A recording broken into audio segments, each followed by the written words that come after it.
Tuan-tuan pernah dengar cerita macam mana malaikat-malaikat mai jumpa Nabi Ibrahim alaihissalam? Pernah dengar? Pernah, tapi buat macam tak pernah dengar, nak suruh saya cerita. Apa dia? Tuan-tuan buka dalam Quran surah Az-Zariyat ayat 24 dan seterusnya. Dia kata apa? Hal ataka hadithu dhaifu Ibrahim al-mukarramin. Muhammad, adakah telah sampai kepada kamu cerita tentang tetamu Nabi Ibrahim alaihissalam? Nabi Ibrahim di mana tempat dia, tuan-tuan? Dia duduk di mana? Dia duduk di Syam. Area nak pergi ke Jordan area sana. Syam ni apa dia, tuan-tuan? Ni daripada Jordan, Palestin, apa semua, Jerusalem ni, apa-apa pergi Syria, itu semua dia panggil Syam, sampai ke Baitul Maqdis, semua Syam. Nabi Ibrahim duduk di area tu. Satu hari mai tetamu dekat dia, tetamu orang yang dia tak kenal. Allah cerita dalam surah Az-Zariyat. Mai dia singgah dekat Nabi Ibrahim. Dia dalam perjalanan nak pergi dekat kaum Nabi Lut, dekat Laut Mati. Allah perintahkan dia pergi, suruh terbalik bumi kaum Nabi Lut, pasal mereka ni homoseks. On the way nak pergi tu, dia singgah dekat Nabi Ibrahim alaihissalam. Idh dakhalu alaihi faqalu salama. Bila masuk mai dekat Nabi Ibrahim ni, dia kata dekat Nabi Ibrahim, salam. Salam, perkataan tu aja. Yang duk royo Honda duk hantar, kata kita kalau hantar teks dekat kawan-kawan tak boleh tulis salam saja. Apa benda? Malaikat mai jumpa Nabi Ibrahim pun dia sebut salam. Dan itulah ucapan dalam syurga, salam. Kalau kita nak teks kawan-kawan, kita tulis salam. Hari ni ada kuliah dah? Betul dah lah tu. Ni surah Az-Zariyat ayat 25. Balik saya buka tengok. Idh dakhalu alaihi, apabila masuk malaikat ni kepada Nabi Ibrahim, faqalu salam. Salam. Qala salam qaumun munkarun. Nabi Ibrahim pun jawab balik, salam. Hampa adalah kaum yang aku tak kenal. Siapa ni? Dia kata, aku tak kenal. Aku tak pernah tengok muka hampa. Faragha ila ahlihi fajaa bi'ajlin samin. Nabi Ibrahim tak tahu lagi depa ni siapa. Dia ingat stranger, outsiders, mai daripada luar. Dia pun masuk, suruh bini dia bawa keluar daging grill, bi'ajlin samin.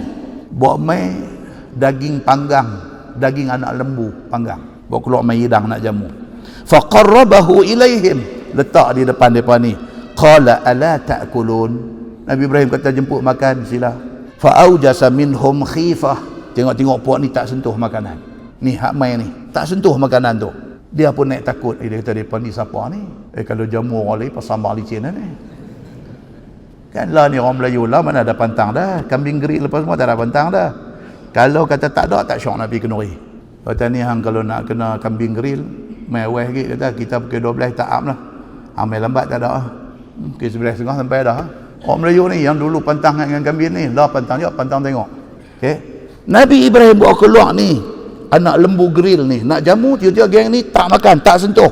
Dia jadi khifah, dia jadi takut. Siapa depa ni? Qalu la takhaf. Depa ni kata dekat Nabi Ibrahim, no. Jangan takut. Dia kata, kami malaikat. Kami nak pi buat kerja kami. Allah suruh kami pi terbalik tempat kaum Nabi Lut. Cuma nak singgah, nak abang dekat hang satu. Wa basyiruhu bi ghulamin alim. Nak bagi tahu, kata sikit hari lagi bini hang akan pregnant dan hang akan dapat anak. Nak abang itu, Tuhan suruh abang. Ayat ni surah Az-Zariyat ayat 24 sampai ayat 28 ini menjadi dalil malaikat dia boleh merupah dalam rupa manusia dan mai jumpa orang di bumi ini. Maka ini cerita jumpa Nabi Allah Ibrahim alaihissalam. Demikian juga dengan ayat dalam surah Maryam, cerita malaikat mai jumpa Maryam. Malaikat mai abang kata, kami ni malaikat, aku diutuskan oleh Allah bagi tahu dekat hang akan mengandung dan akan lahir seorang anak laki-laki, iaitu Isa Al-Masih. Ini semua bukti daripada Quran dan hadis. Kata malaikat ni dia boleh merupa dalam rupa manusia dan dia boleh dilihat oleh mata kasar manusia. Selagi dia duduk dalam rupa asal dia, kita tak boleh tengok. Tentu dengar cerita pula kepada Nabi Allah Sulaiman alaihissalam. Nabi Sulaiman alaihissalam, Allah Subhanahu wa taala perintahkan dekat dia jin dengar cakap dia. Paling dahsyat dalam cerita Nabi Allah Sulaiman alaihissalam, tuan-tuan balik buka surah Sabah ayat 14. Balik lagi sebelum tidur saja buka. Lepas habis baca surah Al-Mulk apa semua, lajak habis sikit lagi tengok surah Sabah ayat 14. Dia cerita apa? Falamma qadaina alaihi al-maut ma dallahum ala mauti illa dabbatul ardi ta'kulu min sa'atah. Nabi Sulaiman dia suruh jin buat kerja hak dia mau. Dia suruh buat macam ayah pin buat di Terengganu. Itu ayah pin dia buat apa? Dia buat tekor besar, dia buat cawan besar. Benda itulah dalam Quran cerita, kata Nabi Sulaiman suruh jin buat. Tuan-tuan tengok dalam ayat 13 surah Sabah, ya'maluna lahu ma yasha, suruh jin buat apa yang dia mau. Min maharib, dia suruh jin buat gedung-gedung besar, store besar. Wat tamathil, buat patung-patung yang tertentu. Wajifan, buat piring besar. Kal jawab, piring besar macam kolam dia kata. Wa qudurin rasiyat, dan buat periuk besar yang siap dengan tungku dapur. Siapa suruh? Nabi Sulaiman suruh jin buat. Jin pun kita tak boleh tengok dengan mata kasar kalau dia duduk dalam rupa dia, sebab jin dijadikan daripada apa? Min marij, Quran kata, daripada percikan api.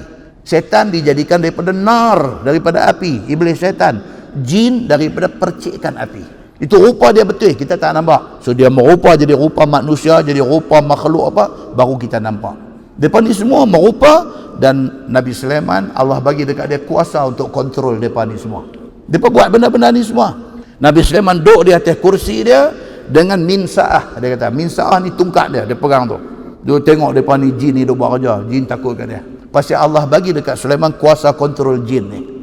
Ni tuan-tuan, cerita dalam Quran. Ni bukan hikayat Alfu Lailah wa Lailah, 1001 malam. No, ini cerita dalam Quran. Nabi Sulaiman duduk, dia kata duduk pegang tungkat, duduk tengok macam tu.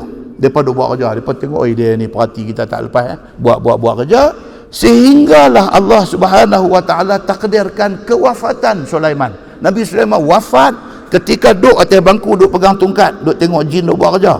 Rupanya dia dah wafat dah. Jin tengok, dia duk tengok dia buat kerja, tak boleh nak curi tulang. Macam mana boleh tahu? Dia kata madallahum ala mautih, tak ada satu petunjuk atas kewafatan Sulaiman ni illa dabbatul ardi, sehinggalah anai-anai ta'kulu min sa'atah, anai-anai makan tungkat dia. Tungkat dia duk pegang tu, anai-anai makan. Sampailah habis, falamma kharra tabayyanat al-jin. Bila makan-makan, reput, jatuh, tersembam Nabi Sulaiman ni. Jin tengok awak ni, dia ni mati dah. Ujung ayat tu dia kata apa? An law kanu ya'lamuna al-ghaib ma labithu fil azabil muhin. Jin kata apa? Kalaulah kita tahu kata dia mati dah, tak nak pasal nak pergi buat kerja kat dia, belah buang dari bagus. Quran cerita macam tu. Mati dia ni dalam tafsir kata Ibnu Abbas, kata Mujahid, kata Al-Hasan, kata Qatadah tentang ayat ni. Dia kata apa?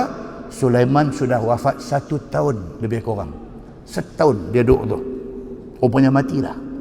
1 tahun. Tungkat kena makan anai-anai, tersembam. Mereka tahu kata dia wafat setelah dia wafat 1 tahun.